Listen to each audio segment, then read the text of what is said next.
जय Hind students, class 11th exercise 10.3 का question number 3 हम करने जा रहे हैं।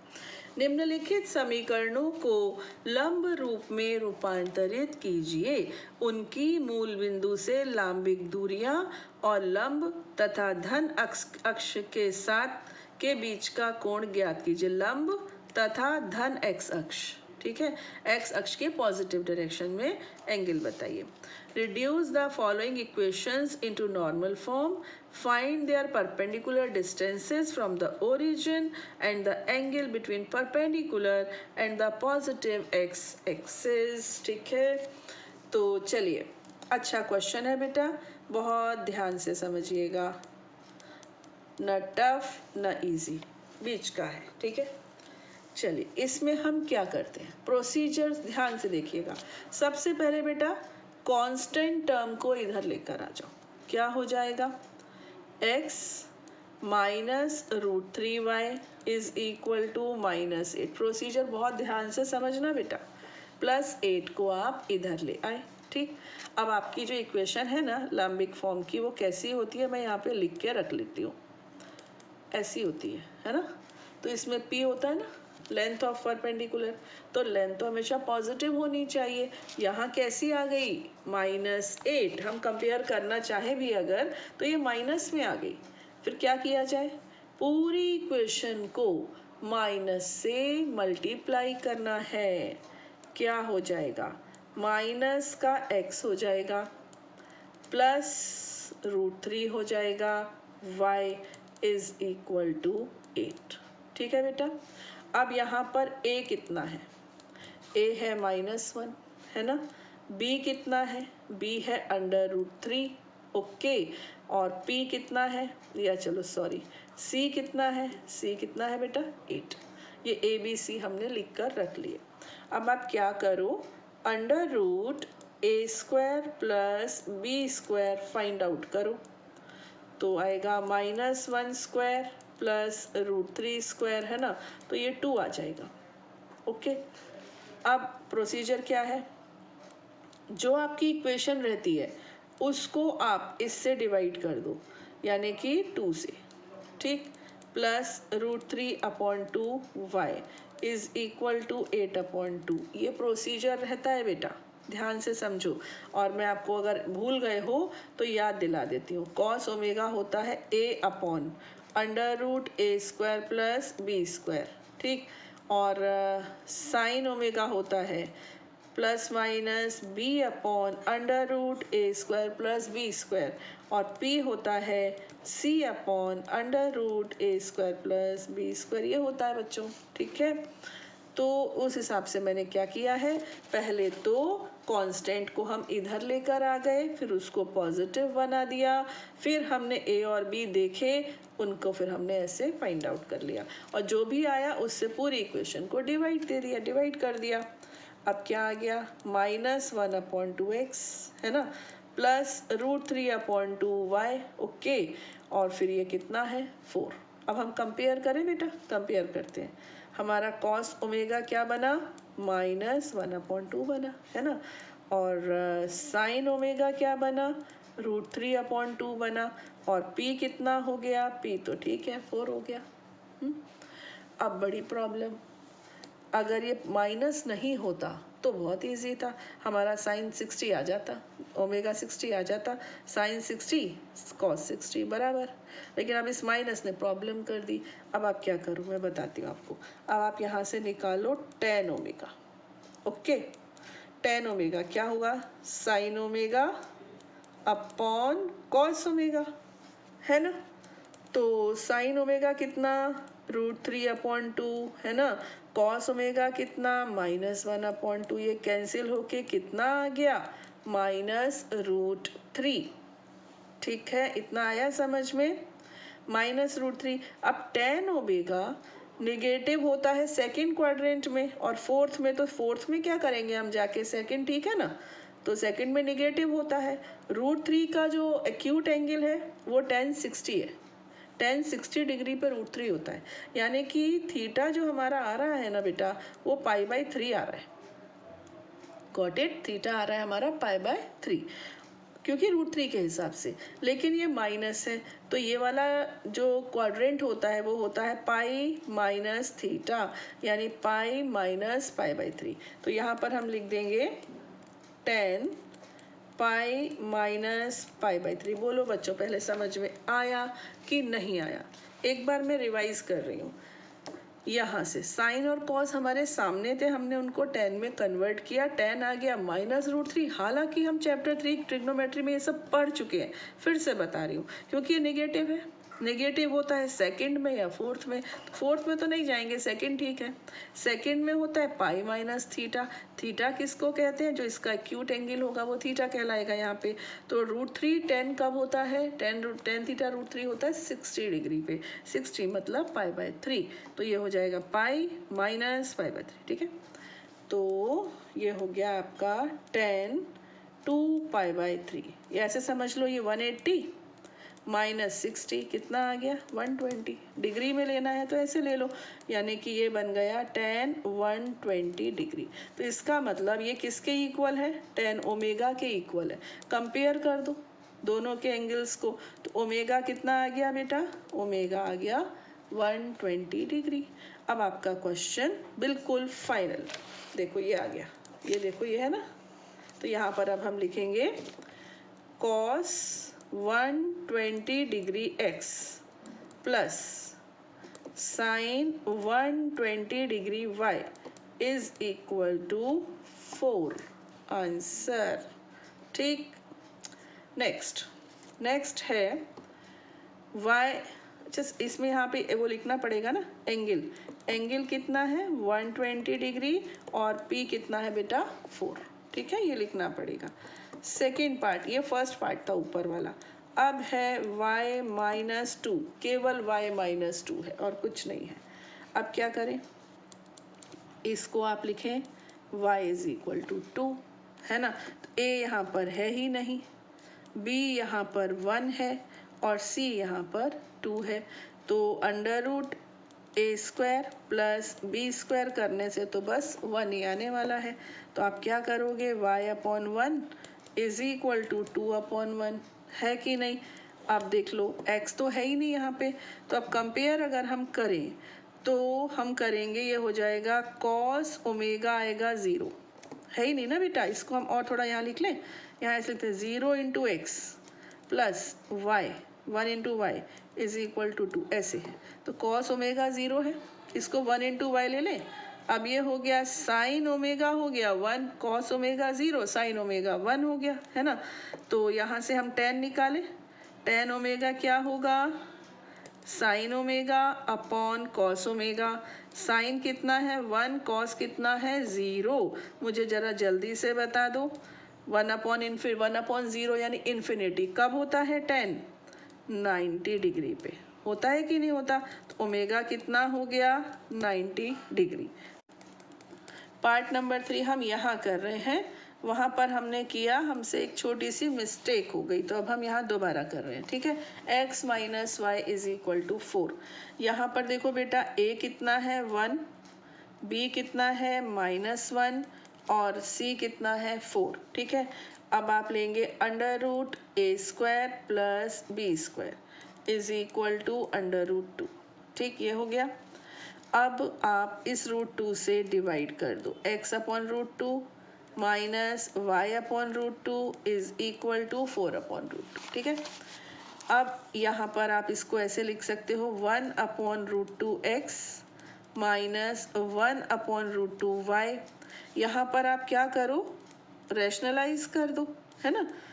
तो ये हो गया 4√2/2, ठीक है। अब आप देखो cos ओमेगा कितना आ गया? 1/√2, है ना। और साइन ओमेगा कितना आ गया? -1/√2 और p आप इसको कैंसिल कर दो तो कितना आ जाएगा? 2√2, ठीक है बेटा। अब हम यहाँ पर लेंगे tan ओमेगा, ठीक है। tan ओमेगा क्या होता है? Sine upon cos. साइन कितना? -1/√2 और ये cos 1/√2, यानी कितना आया? -1। बच्चों ध्यान देना, -1 तो ठीक है, 10 आया, लेकिन किसकी वजह से माइनस हुआ? ये इस बार साइन की वजह से माइनस हुआ। पिछली बार कॉस वाला नेगेटिव था, इस बार साइन वाला नेगेटिव है। ठीक है, अब मुझे बताइए कि साइन कहाँ कहाँ नेगेटिव होता है? साइन यहाँ नेगेटिव होता है, नेगेटिव होता है ना, और यहाँ भी नेगेटिव होता है।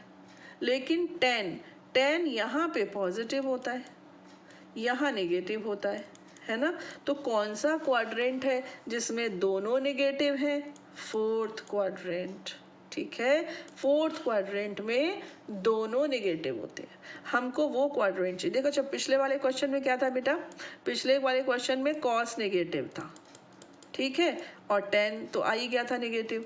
तो सेकंड क्वाड्रेंट में कॉस भी नेगेटिव होता है ना, और 10 भी, तो सेकंड क्वाड्रेंट से काम चल गया। यहाँ पर सेकंड क्वाड्रेंट में तो साइन पॉजिटिव है, जबकि यहाँ पर साइन कैसा आया? हमारा नेगेटिव आया। साइन यहाँ दो जगह पे नेगेटिव होता है, लेकिन यहाँ पे 10 पॉजिटिव है। तो फिर हमें कौन सा क्वाड्रेंट लेना है? फोर्थ वाला। ठीक है, और ये 1 है ना, तो इसका मतलब थीटा तो 45 डिग्री है, पक्की बात है, थीटा तो 45 का है, 10 45 पे 1 होता है। तो अब हम इसको कैसे लिखेंगे? हम लिखेंगे tan omega is equal to tan 360 minus 45। 360 में 45 कम, ये फोर्थ क्वाड्रेंट है ना, 2 पाई माइनस थीटा। अभी मैं पाई की जगह पे डिग्री लिख दिया, रेडियन की जगह पे डिग्री ले लिया। तो बच्चों ये कितना हो गया? ये हो गया tan 315। ठीक है, तो ओमेगा इस बार आ गया 315। अब आपका आंसर क्या बनेगा? cos 315x डिग्री लगा लेना, प्लस साइन 315y, ठीक है, और इज इक्वल टू 2√2। और देखो मजे की बात, cos यहाँ पॉजिटिव होता है, देखो cos पॉजिटिव, यहाँ cos पॉजिटिव ही तो था, ये देखो cos पॉजिटिव था, साइन नेगेटिव था, तो हो गया ना मस्त एकदम कॉम्बिनेशन। अब यहाँ पर आप लिखो ओमेगा कितना है? 315 डिग्री। यानी लाइन कैसे जा रही है?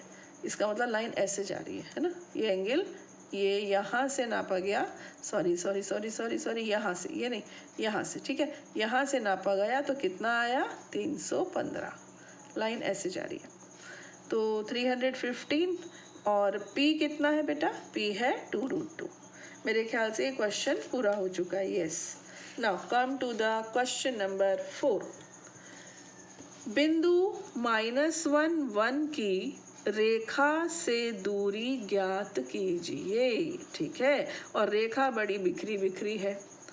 Find the distance of the point -1 1 from the line। Okay, तो पहले हम लाइन को दुरुस्त कर लेते हैं।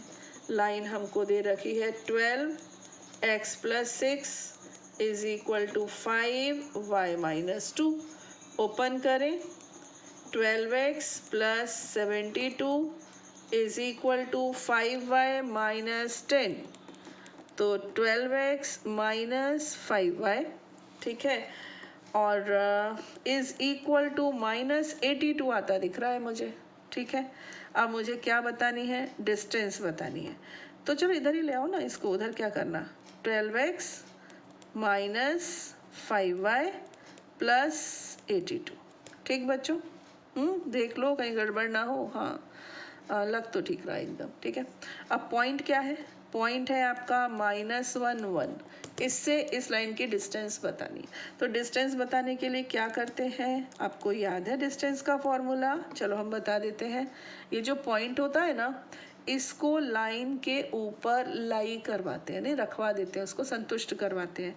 तो ये हो गया 12 इंटू एक्स की जगह पे आएगा -1, ठीक, फिर आएगा -5, y के प्लेस पर आएगा 1 + 82। ओके,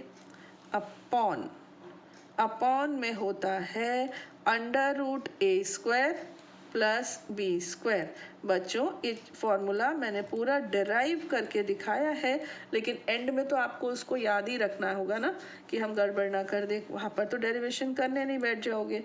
तो यहाँ पर कितना आ गया? ये आ गया -12, है ना, -5 + 82 अपॉन 13।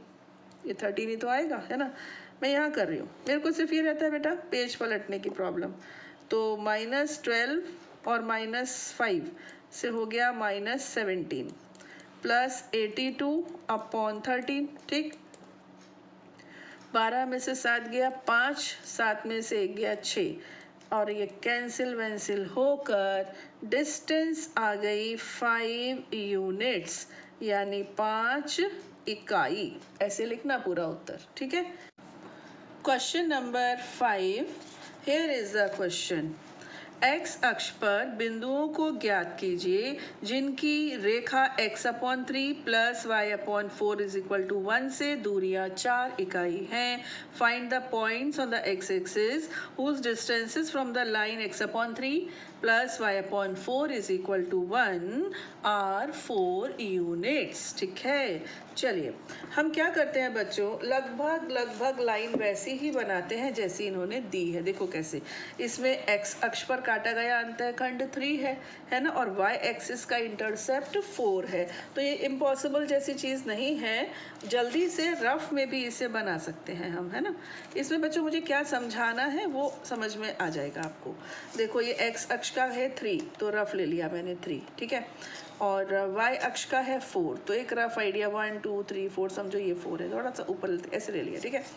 और ये लाइन बना दी, मतलब लगभग ये मेरा मतलब है कि हमने ये लाइन बना दी, ठीक बच्चों। अब बोल रहे हैं कि x अक्ष पे वे बिंदु बताइए जिनकी इससे दूरी 4 यूनिट्स है, ठीक है बेटा। अब देखो वो पॉइंट ऐसा भी हो सकता है कि यहाँ हो, यहाँ, ठीक, निगेटिव डायरेक्शन में हो सकता है कि नहीं हो सकता। यहाँ से डिस्टेंस अगर आप मेजर करो तो वो 4 के आसपास हो सकती है, थोड़ी और पीछे भी ले सकते थे ऐसे 4, है ना। और ऐसा भी हो सकता है कि वो पॉजिटिव डायरेक्शन में हो, तो पॉजिटिव डायरेक्शन में हो लाइन तो इन्फिनिटी तक जाती है कि नहीं, लाइन को और आके बढ़ा दिया। तो ऐसा हो सकता है कि यहाँ से परपेंडिकुलर ड्रॉ, चलो और इधर से ले लेते हैं, यहाँ से ले लेते हैं, ये हो सकता है ये वाला 4 हो सकता है ये 4 हो, है ना। ये बात है समझने की कि 2 पॉइंट हो सकते हैं, एक नहीं 2, तभी तो उन्होंने कहा पॉइंट्स, ये बोला उन्होंने पॉइंट्स, ठीक है। तो ये इक्वेशन क्या थी बेटा लाइन की, x/3 plus y/4 is equal to 1, ये लाइन की इक्वेशन थी। और ये जो यूनिट, ये जो डिस्टेंस या लेंथ है, हाइट या डिस्टेंस जो भी दी है वो 4 दी है, 4 यूनिट्स, ठीक है। तो ये क्वेश्चन, तो हम इसको 2 तरह से कर सकते हैं। एक तो बेटा ये कि मैं पॉइंट्स ले लूँ प्लस माइनस a0, दोनों एक साथ ले लूँ, मतलब एक बार प्लस से काम चल जाएगा, एक बार माइनस से चल जाएगा। दूसरा ये हो सकता है कि पॉइंट को तो मैं a0 ही रखूँ, है कि नहीं, और डिस्टेंस को +-4 ले लूँ, ये भी हो सकता है। तो दोनों वैलिड है, ओके, कुछ भी कर सकते हो। तो सबसे पहले जो आपको इक्वेशन दी हुई है x/3 plus y/4 is equal to 1, इसको थोड़ा नॉर्मल कर लीजिए। तो ये हो जाएगी आपकी 4x plus 3y is equal to 12, ये हो जाएगी ना। 12 भी इधर ले आओ, 4x plus 3y minus 12 is equal to 0, ठीक। अब पॉइंट क्या है आपका, late the point B a0, आप लिख लेंगे let the point on x axis be a0, माना x अक्ष पर कोई बिंदु a0 है। अब a0 से इसके ऊपर हमने लंब डाल दिया ना, दूरी निकालते हैं। कैसे निकालते हैं बेटा, पॉइंट को इक्वेशन पे रख कर उसको सेटिस्फाई कराया जाता है ना। तो 4 into a plus 3 into 0 minus 12 upon √a² plus b², ठीक है। और ये रहती है मॉड में, ओके। तो फिर ये कितनी है 4। अब हम ये मॉड्यूलस का साइन हटा देंगे, तो ये हो जाएगा 4a माइनस 12, और ये क्या है बच्चों, आपको मालूम है ये क्या है 5, है ना। तो डिस्टेंस आपकी आ जाएगी +-4। जब ये मॉड हटाएंगे ना बेटा तो दोनों लेने पड़ते हैं ना। तो ये हो गया, अब प्लस माइनस ले लिया, अब सॉल्व कर लो। अब मेरे लिए तो कुछ बचा ही नहीं, देखो 4a minus 12 is equal to +-20, 4a is equal to +-20 plus 12। अब एक बार प्लस साइन ले लो, एक बार माइनस। अगर आप प्लस लेते हो तो ये हो जाता है 32/4 से आ जाता है बेटा 8, ठीक है। और अगर आप माइनस साइन लेते हो तो ये आ जाता है आपका -8/4 यानी कि -2। ठीक है, तो आपका पॉइंट एक तो हो गया 80 और दूसरा हो गया -20। तो ये दो आंसर्स बन जाएंगे। ठीक है बेटा, तो इस वीडियो में हम यहीं पर रिस्ट्रिक्ट करते हैं। आगे के क्वेश्चन हम लेंगे अपने नेक्स्ट वीडियो में। टिल देन, जय हिंद।